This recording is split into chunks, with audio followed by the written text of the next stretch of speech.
মেয়েদের জীবন বড়ই অদ্ভুত। মেনে নিতে নিতে আর মানিয়ে চলতে চলতে জীবন শেষ। লোকে বলে মেয়েদের কোনো বাড়ি হয় না।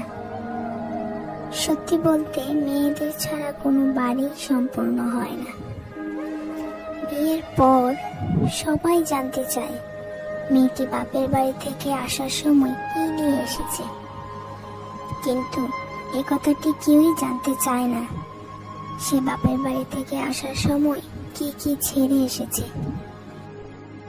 বাবার বাড়িতে যে মেয়েটি মায়ের অল্প কথায় অভিমান করে বসে থাকে, শ্বশুর বাড়িতে সেই মেয়েটি অনেকের অনেক কথা চুপ করে মুখ বুজে সহ্য করে। মেয়ে হয়ে জন্ম নেওয়া যতটা সহজ, মেয়ে হয়ে জীবন কাটানো ততটা সহজ নয়। মেয়েরা চাইলেই নিজের সব স্বপ্ন পূরণ করতে পারে না। যেখানে একটা ছেলে শ্বশুর বাড়িতে গিয়ে 2 দিনও ঠিক মতো থাকতে পারে না, আর একটা মেয়ে তার বাবা মা ভাই বোন সকলকে ছেড়ে শ্বশুর বাড়িতে গিয়ে সারাটা জীবন কাটিয়ে দেয়। মেয়েরা খুব বড় অভিনেত্রী, কারণ তারা পাহাড় সমান দুঃখ মনে নিয়েও সকলের সাথে হাসি মুখে কথা বলতে পারে। মেয়েদের কষ্ট সহজে কেউ বুঝতে পারে না। মেয়েরা চাইলেই একটু স্বাধীনভাবে চলতে পারে না। একটা মেয়ে যখন বাবার বাড়িতে থাকে তখনও সে হাজার সমালোচনার পাত্রী। চলার পথে হাজারো নিয়ম বাধা।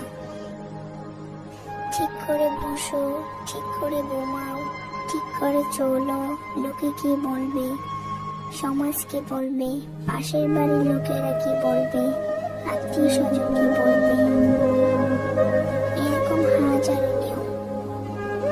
মেয়ের জামাই যখন মেয়ের কথা শুনে তখন মায়ের গর্বে বুক ফেটে যায়। লোকের সাথে বড়াই করে বলে, আমার মেয়ের জামাই তো আমার মেয়ের কথা ছাড়া পাই ফেলে না। কিন্তু ছেলে যখন বউয়ের কথা শুনে তখন সে বউয়ের গোলাম, বউয়ের কথা মতো চলে, বউ পাগল।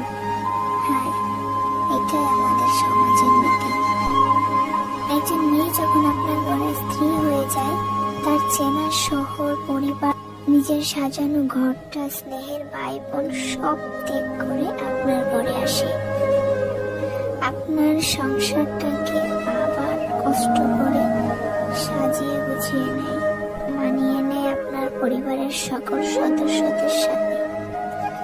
তাই আপনার উচিত স্ত্রীকে মূল্যায়ন করা, সঠিকভাবে দায়িত্ব পালন করা। একটা মেয়ে তখনই নিজেকে সুখী মনে করে যখন সে একজন ভালো স্বামী পায়। পৃথিবীর সকলেও যদি কষ্ট দেয়, তাও যখন মেয়েরা স্বামীর কাছে ভরসা পায় তখন কোনো কষ্টই মেয়েদের ব্যতীত করতে পারে না। একটা মেয়ে যখন নিজের সবকিছু ছেড়ে স্বামীর ঘরে যায় তখন তাদের একমাত্র ভরসা স্বামীর উপরই থাকে। আর স্বামী যখন তার পরিবারের কথায় তাকে আঘাত করে, অবহেলা করে, অন্যদের বেশি গুরুত্ব দেয়, বউকে তাচ্ছিল্য করে কথা বলে, তখন সে খুবই অসহায় হয়ে পড়ে। মেয়েরা খুব বেশি কিছু চায় না, তারা অল্পতেই অনেক বেশি খুশি হয়ে যায়। মেয়েরা চায় একটু বিশুদ্ধ ভালোবাসা। পরিবারের অন্য মানুষগুলো যেমনই হোক না কেন, স্বামী যদি ঠিক থাকে তাহলে মেয়েরা নুন পান্তাতেও খুশি।